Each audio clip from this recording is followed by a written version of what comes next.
your attorney and the advice that she has given you?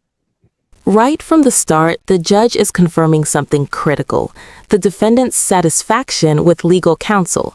This matters because it protects the case from future appeals claiming ineffective assistance.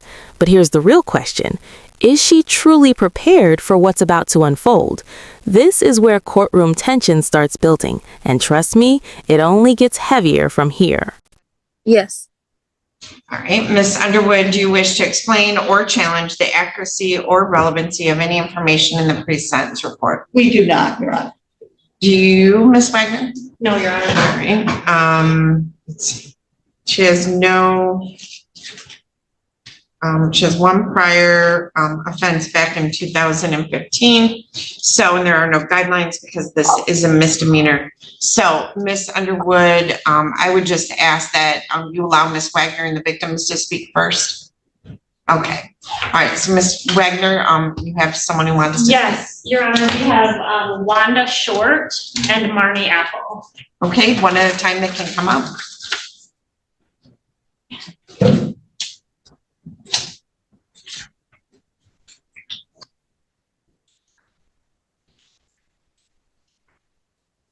I'm just going to step up to the podium.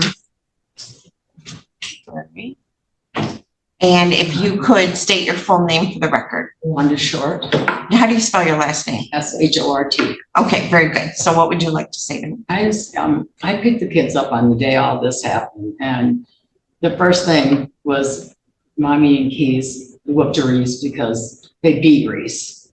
And that Reese says he's like, he has nightmares from this now, and he speaks as to Jasmine and Keys as they're monsters. And Isabel, his sister, the trauma from it onto her is she couldn't even go into a bathroom by herself anymore. Not at all. And she was never like that. She was fearless. And she will sit on the floor and hold herself until somebody will come with her. That she's so traumatized from this. And I just wanted to, to make that aware that these kids, this is what over onto them, they are afraid.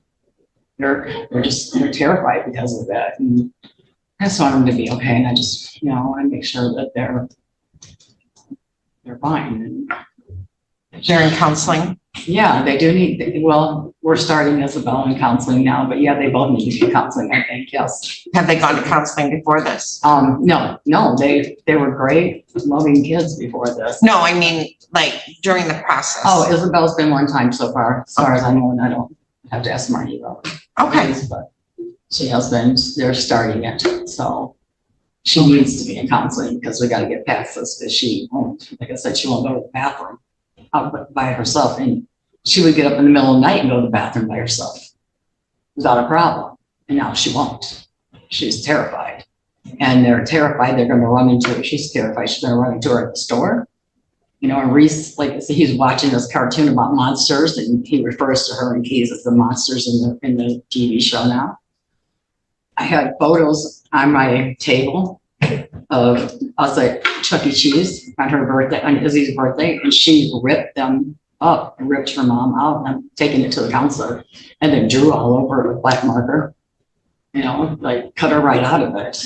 And I walked into the kitchen, and here these pictures are just tore up, and I was like, baby, what are you doing? I don't want her in these pictures. She did not want them in. She didn't want her in them. She just tore them up. And I just think she's been really traumatized from this, and I just want them to be better. And I just think she should have to pay for what she did. I really do. She should be just, I hope that they keep her on probation. I hope she learns from this. Definitely needs parenting classes. I think that Jasmine loves her children, but she doesn't know how to put her children first. She doesn't know how to sacrifice for her kids. You put your kids first, always, as a mother, and she's never done that. No. And I've known her since Isabel's born. So, I don't think she ever will be able to put her kids first. Thank you.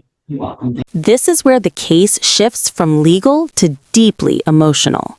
These statements are called victim impact statements, and they carry serious weight during sentencing. The judge isn't just hearing facts, she's hearing lasting trauma. Notice how the children's behavior changed. Fear, nightmares, even associating loved ones as monsters. That's powerful and honestly heartbreaking. Now think about this. Should emotional trauma like this influence sentencing more than physical evidence alone? Drop your opinion below. Let's talk about it. And if this moment hit you hard, make sure to like, share, and subscribe for more real courtroom breakdowns. Thank you for listening to me, of course.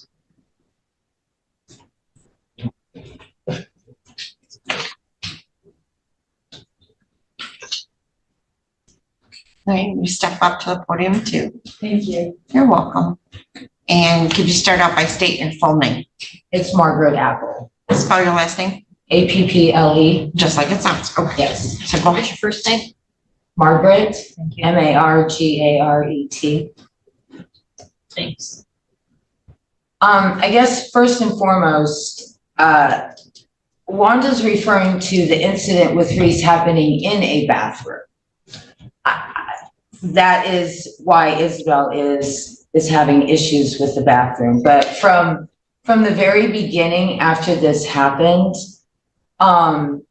Reese would have nightmares. He would holler out in the middle of the night or cry. He would holler out things like, quit, don't, stop, I don't want to, why? Or he would be crying in his sleep.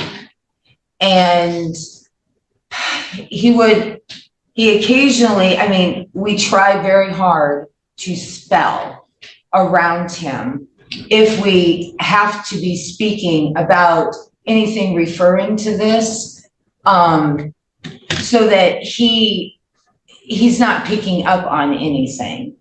And he just comes right out and just says stuff. Something sparks his memory, something he sees on TV, something somebody says, and then he just interjects with, Mommy and Keys did this, or I didn't like it when Mommy did that, or I don't ever, ever, ever, ever, ever want to see Mommy and Keys again.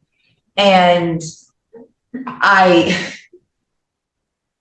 don't know how to, I guess, exactly describe what it's like for him on a daily basis. We move on. We do as much things as we can. We all spend as much time with him as we can, trying to get further and further and further away from the incident, that I'm hoping that it's not going to carry. He's not going to carry this for the rest of his life, but he speaks a lot about it. And when I initially saw the bruises, the first thing I said was, oh my goodness, Reese, what happened? How did you get all these bruises? He said point blank, I peed on the floor. He was in the middle of potty training.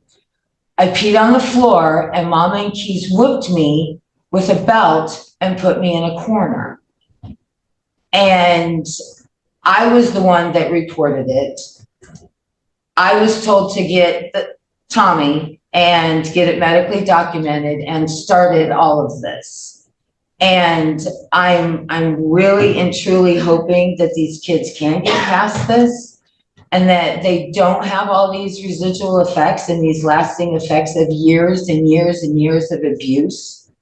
And I do believe, I'm just throwing this out, Isabel suffered longer because she was older. And even we're a year, almost a year exactly at this, and Reese is still talking about it, still making reference to it. And I just say, well, you know what? Everything's okay now. This is how I move him out of the direction of him starting to, you know, everything's fine now. You're safe now. Everything's good now.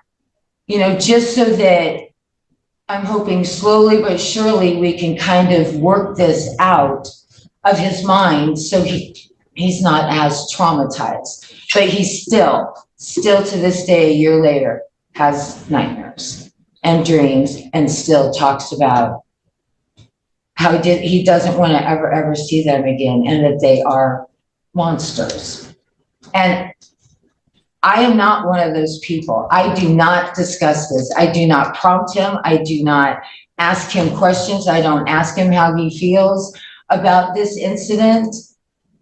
This is something that we just never discuss, and he is the one that brings it up. But he has to talk about it, and that's why he should be in counseling. He should be doing talk therapy. He should be discussing it with professionals and working through it. He has to talk about it. Yes, and Tommy has that paperwork. Okay. Because if he doesn't. But what I encourage, and that's what I was saying earlier, is that, well, you know, everything's okay right now. You know, you're safe right now. Yes, I do understand what you're saying. I appreciate that. He's not safe. Like, he's safe today, but I think in his mind, he doesn't think he'll be safe tomorrow. So I think, you know, he's doing good about talking about it, but he needs to be in counseling. Both of them do. I do understand that. Yes, thank you. Thank you so much. Anything you want to say on behalf of the people? Yes, Your Honor. So just briefly, I think it's important to note that when this investigation happened and Detective Putnam was investigating it, Ms. Carver was not cooperative. She lied several times and was caught in those lies. She said she didn't have a belt at all in the home. They found a belt in the home. She said it wasn't her belt. It was a friend's belt who had stayed the night. They went and interviewed that friend. That friend said, no, I've never spent the night there. That's not my belt. That's not my size. Wasn't even her correct name, actually, or the place where she was employed. So there were a lot of lies that were told about this. When I saw the photographs of the injuries on this little 3-year-old, it was startling. They were very distinct and clear belt marks. There were marks that indicated to me that the buckle of the belt had struck this little 3-year-old as well. When I asked his father, Tommy, and his guardians, Wanda and Marty, to describe their reaction when they saw those, they cried as they told me about it. And they said their immediate reaction when they saw the marks was to cry. You know, you're not supposed to see marks like that on a little boy's body, on a little child's body. And I guess I'm especially disheartened this morning as I look at Ms. Carver on Zoom. And I don't think that you had the benefit of seeing this because you were focusing on Marty and Wanda as they spoke. But Ms. Carver rolled her eyes and shook her head as they spoke. And I didn't see one bit of remorse from her. And I hope that she has remorse for the injuries that were inflicted on her young child, but she didn't demonstrate that this morning as Wanda and Marty were speaking, and I think that that's really disheartening. So I would just ask you to take all of that into consideration. Thank you, Ms. Wagner. Ms. Underwood. Your Honor. I'm sorry, I cut out there first. You first, one moment. Signal. One moment. I'll address that. Your Honor, I would like to start out by saying this is a tragedy for all concerned. Ms. Carver does not minimize in any way the damage done to her children. Ms. Carver understands that. Ms. Carver has lost custody of her children. Ms. Carver is not even allowed any parenting time with her children. She has paid a price for that. Your Honor, Ms. Carver, I believe there was an assault case with Ms. Carver as a victim with the other person who was initially charged in this. Your Honor, Ms. Carver makes no excuses, Your Honor, for her conduct.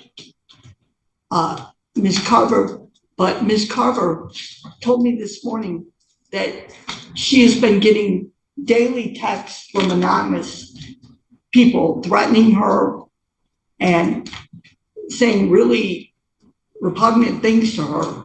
And that's, I think, why she is upset this morning, in addition to what we're doing here. Ms. Carver fully understands Your Honor, that she has a long way to go, both as a person and to make herself, to atone for what happened here, Your Honor.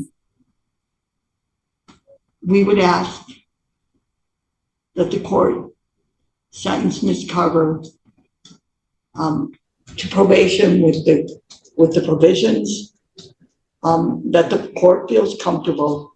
Ms. Carver does not live in the county anymore. There should be no excuse for any contact between these people at all at this point.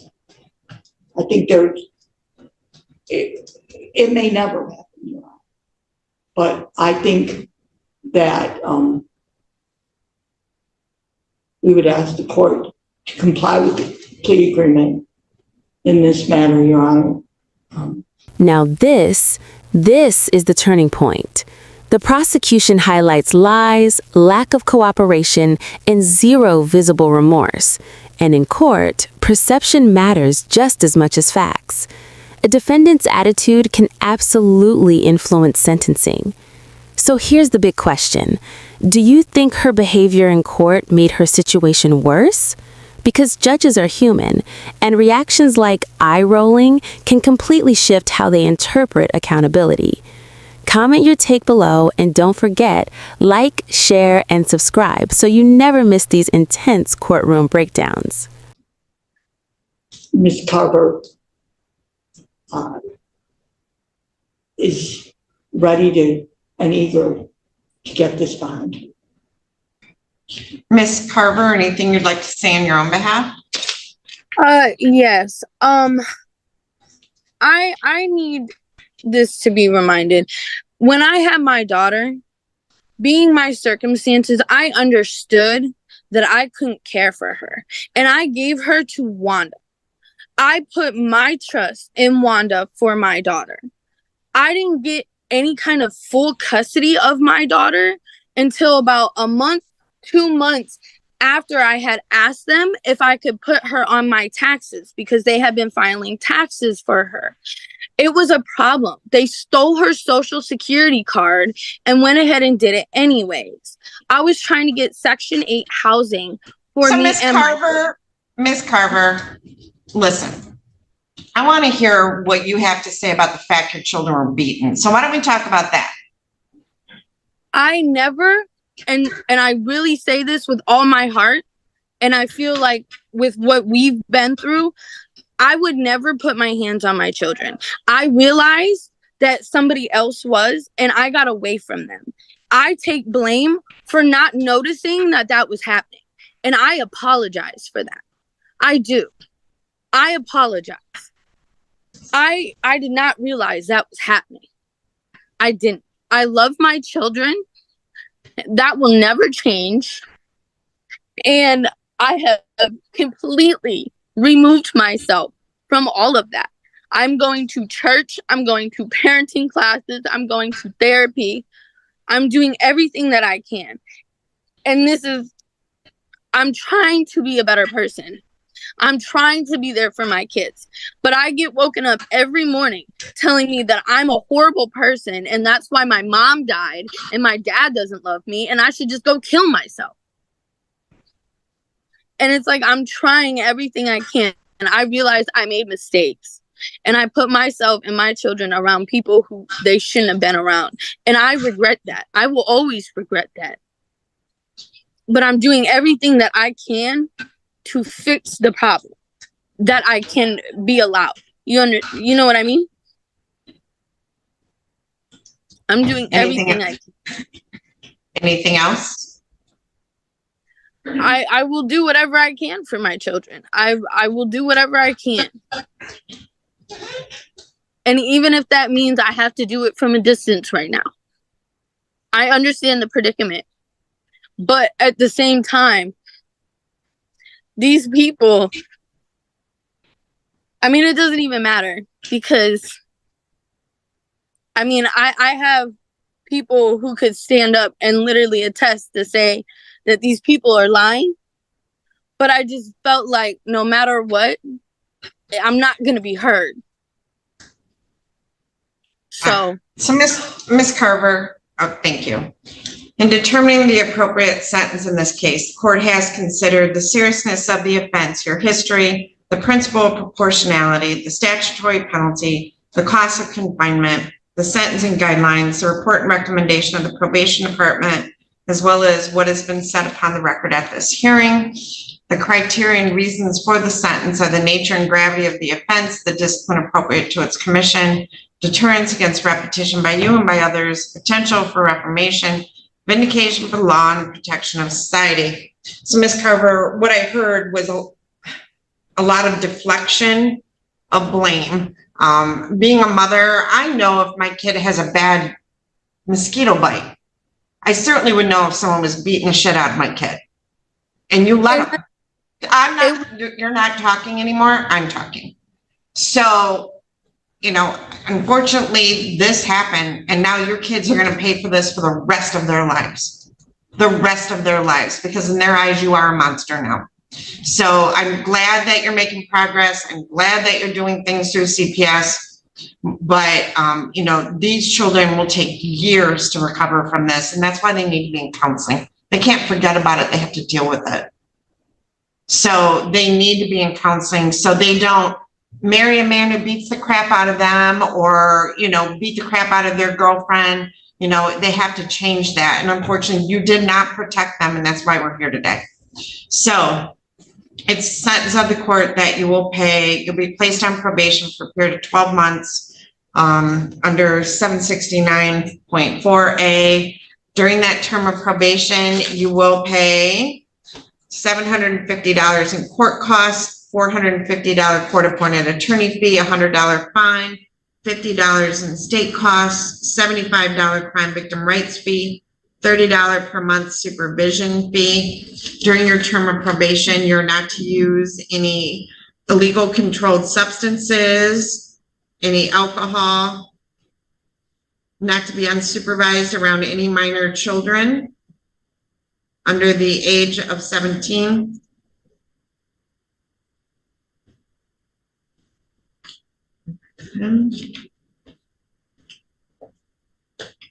You are to maintain employment, not to commit any assaultive behavior.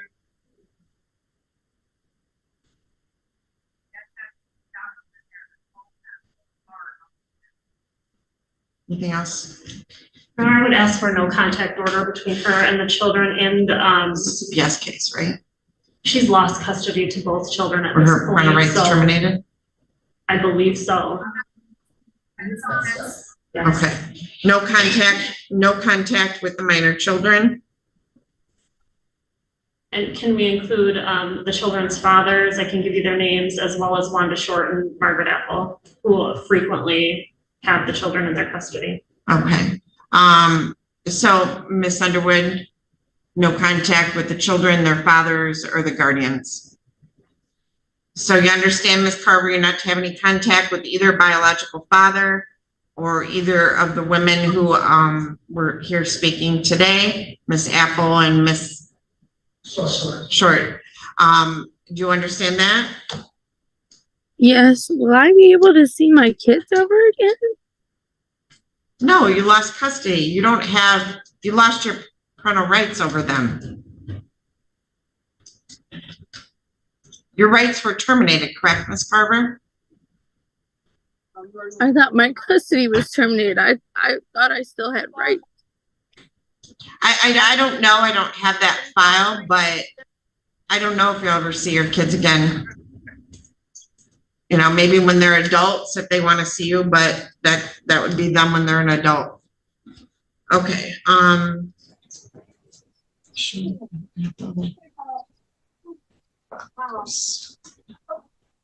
Okay. And, what are the father's names? Tommy Queen. All right. Okay. All right. So, Miss So Ms. Carver, you do have the right to appeal this sentence, and we're going to mail to you 3 copies of your notice of right to appellate review. You'll initial and date 1 copy, put it back in the self-addressed envelope and mail it back to us. The other copies are for you. And if you wish to appeal the sentence, you would fill out the information on the form and mail it to the address listed on the form within 42 days. I'm going to need you to report to the district court probation officer on July 11th, next Thursday, between 8 and 10 a.m. Do you understand that? Yes. And you also need to maintain employment. So Ms. Adams, I'll need to fill out a district court. All right, so, all right, thank you. Thank you, Your Honor.